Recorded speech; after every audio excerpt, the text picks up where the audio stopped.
Hi, I'm Saul Karpen. I'm a professor of internal medicine, also a professor in pediatrics. I am a pediatric hepatologist and a transplant hepatologist. I am the chief scientific officer for the Stravitz-Sanyal Institute for liver disease and metabolic health. So why liver? And for most people, liver is kind of squishy, right? Nobody really wants to think about it. Nobody knows where it is. Nobody actually knows really what it does. But they know it's sort of important, and they know that it can grow back, and they know that you can get better if you damage your liver. So that's pretty much the extent. And I don't think I was any different. I did not come from a medical family, but I got attracted to medicine and research. So I was lucky enough to be a medical student at the Mount Sinai School of Medicine in New York.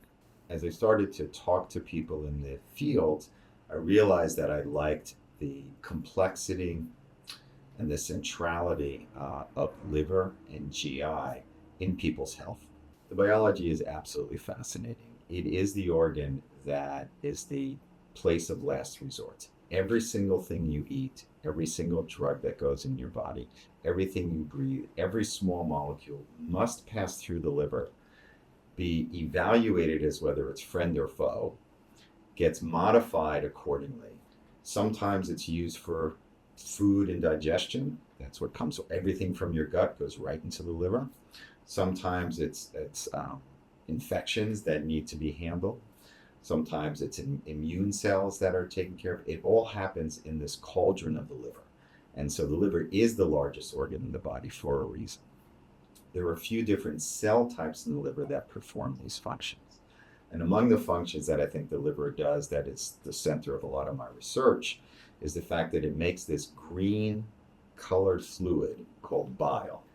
I'm interested in a subset of cells in the liver that take the bile that's made from the liver cells and transports it into the intestine. But there's the main disease of pediatric liver world called biliary atresia. This accumulation of all this bile that leads to all the damage in the liver. And it's the number one reason to need a liver transplant as a kid. It's actually the number one reason to transplant any kid's solid organ, be it heart or kidney. This is the one disease. And so that's why I've been working on liver. And I focused my research in the last number of years on biliary atresia. So I liked GI, I liked liver. But I also like taking care of adults, but I found that I like taking care of kids. And so I like both. But I found that there was something about taking care of kids who really need you. And if you can make a kid better, especially an infant, you can get 80 years out of a good decision. And that's pretty remarkable as a physician.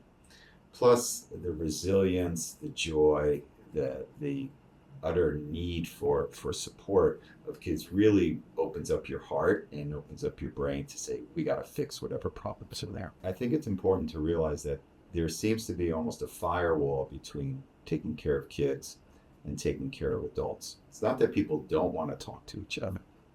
It is that it is different in thinking. In pediatrics, we are always thinking about prevention and thinking about how can we prepare this child for a long, healthy, productive future. And in internal medicine, we're almost playing damage control, if I can use a simple phrase, which is not true, is how do we help this person with what they're given?